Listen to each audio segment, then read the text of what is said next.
Hey everybody, how's it going? It is Matt, and it is finally Fiendish Friday. Yes, TGIF. Finally, the weekend is upon us. First and foremost, though, I hope each and every one of you are having a great morning, evening, dawn, dare, dusk, all that wonderful stuff, because life's too short. Otherwise, please do like, share, and subscribe as well, because I love seeing all your new beautiful faces around here, even the ones that aren't really happy to see mine. I'm still happy to see yours. We're almost at that 200 member marker. Let's see if we can get some more people on here by the end of the month. That would be really awesome if we could get what do we need? What do I need? 8 more people, 7 more people, something like that. Which, if you guys know anybody, please send them my way. Anyways, but let's get on to today's movie. Today's is a very good one that I watch usually 2-3 times a year.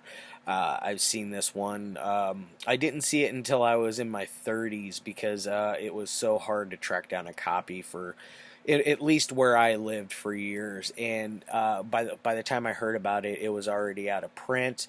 Or every time that I tried to get one, it was out of print. So it was one that I had to track down for a long time until I finally got to see a old crappy DVD, Anchor Bay DVD of it. I believe it was Anchor Bay.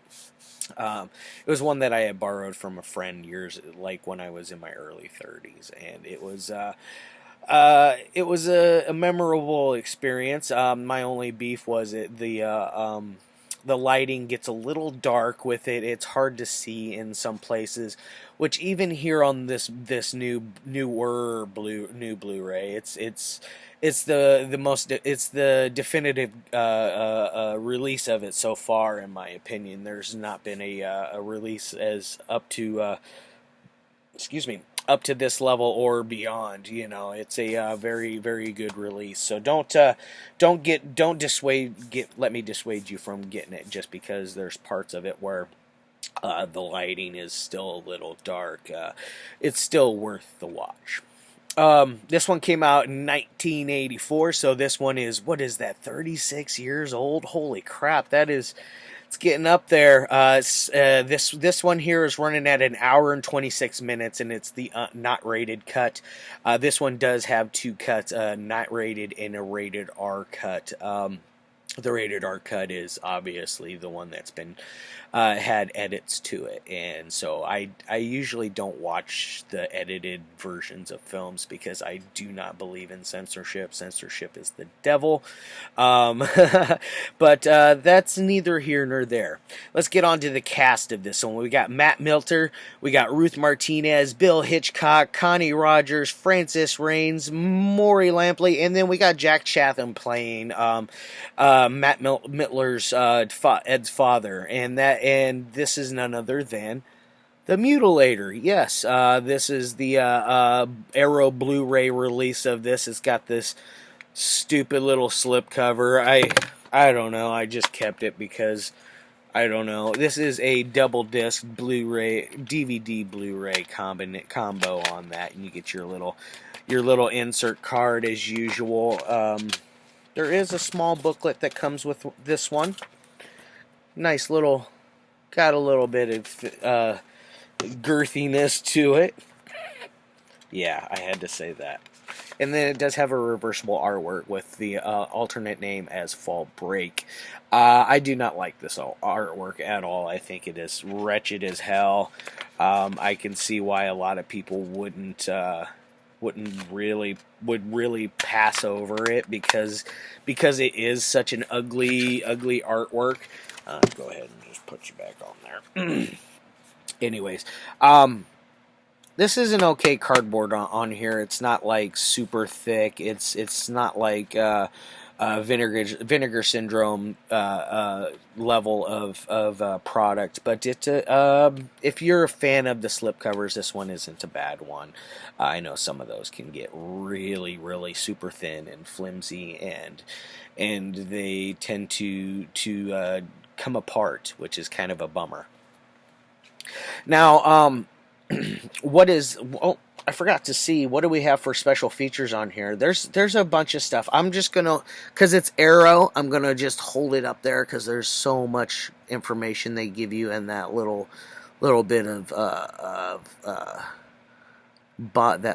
this little bottom part here.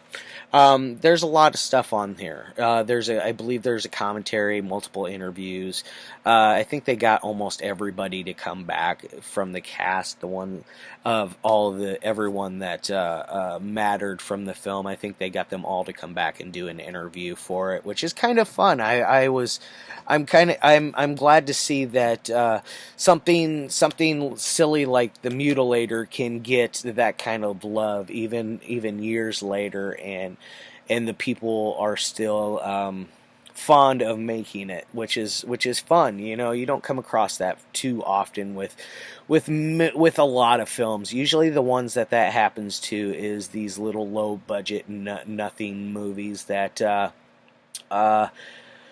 had shoestring budgets compared to the big Hollywood stuff, you know, and they would come together like family, basically, and that's what creates some amazing films along the way. And this one, it really shows through. I know some people complain that this one's kind of dull and slow. I happen to think it's fun. I never get bored with it. I think it's corny as hell. I will admit that. I mean, look at our tagline here. What is it? By sword, by pick, by axe, bye. Yes. And he's got this big giant gaff here, which is for fishing, and you use that to hook your fish when they get close into your boat. Or I'm guessing I'm guessing it would be only on a boat. I don't know why you would need one close to shore like that, but I could be wrong. Never did big game fishing. Never done any of that. I've done all types of fishing, but not that yet. Someday. Now, oh yeah, and this is directed by Buddy Cooper. I gotta fix that. I misspelled that on here. And John Douglas on here, and it was a co-director, and Buddy Cooper. He was the first director listed, and he is also the writer of this one. What is it about? It's about a kid named Ed who, at the very, very, very beginning of the film, you get to see this mother and son. They're getting stuff ready for her birthday, and it's for Ed's father and the mother's husband. You know, it's for the father figure of the film, which is played by Jack Chatham's character. It's his birthday. The mom's making a cake, I believe, is what it was. Ed goes into the room and is going to clean off all the rifles that his father has in there, and in turn accidentally shoots and kills his mother, which makes the father character go completely off end, and that is your setup for the beginning as far as like what's going on, where are we going to go in this direction of this film. Because then we fast forward years later, and Ed's character and his friends are in college, and it is their fall break, and that is hence why they call the alternate name is Fall Break. I think that title is lame. It makes it to where you can only want to watch it during the fall time, even though I like to watch the Mutilator year round. Although there are certain movies I do only watch during certain times of the year, like Mother's Day. I only watch on Mother's Day, and My Bloody Valentine on St. Patrick's Day, and so on and so forth. Not St. Patrick's Day, Valentine's Day. I said St. Patrick's Day on purpose. But anyways, fast forward, they're on their fall break. Ed's father calls him and basically tells him he has to go up to the lake house, the condo, and shut everything up and get it ready for the winter. One of those ordeals. He obliges, but he doesn't seem too keen on wanting to do that. they all decide to make fun of it and make a good time of it, and go and have a little weekend, a 4-day getaway, as they called it, to just kind of blow off some steam, hang out, maybe get some nookie, drink a little, smoke a little, whatever it is that they were doing. I don't think I saw them smoking in there, but they did. There was drinking in there. Dun dun dun! Not the dreaded drinking. um, but one by one, after they get there, well, they show up and they notice that the house is wide open, and the place, it looks like it had a huge party in there, and a bunch of people got drunk and destroyed the place. Ed Ed quickly writes it off as his dad and his buddies coming up and getting drunk, which right there leads you to believe that he has done this several times. So that it's nothing new to Ed's character. His friends, by the way, are all like, "Oh, we should call the police," and then whatever. But they go in and they see it's kind of nothing's taken except for a battle axe, which they don't notice for a little while, because Ed's father is an avid hunter, and he's a big game hunter. Like he said, Ed at one point says he's hunted everything in the world except for man. He's even I believe there was a part where they talk about how, yeah, there is a part where he runs over a guy with a motorboat and whatever. I don't really think that part really needs to be in the movie. I thought it was kind of stupid, but either way, he's hunted everything except for man, is what he said. If you can see where I'm going with this one, it's pretty easy to pick up and put down. Very easy. Like, one by one, these people are getting picked off. They're having during their little party. Like, at one point, a couple go out onto the beach, and they go out looking around, and they find this pool that's got really murky water. It's kind of gross looking. I read that they put milk in the water to make it look so murky, which is like, ew, you're swimming in watered down milk. Whatever. But they're skinny dipping in there. Da da da da da da. Fast forward, that couple's done. Da da da da da da. Split up eventually. Da da da da da. After a fun game of Blind Man's Bluff, where it is the person who's is inside.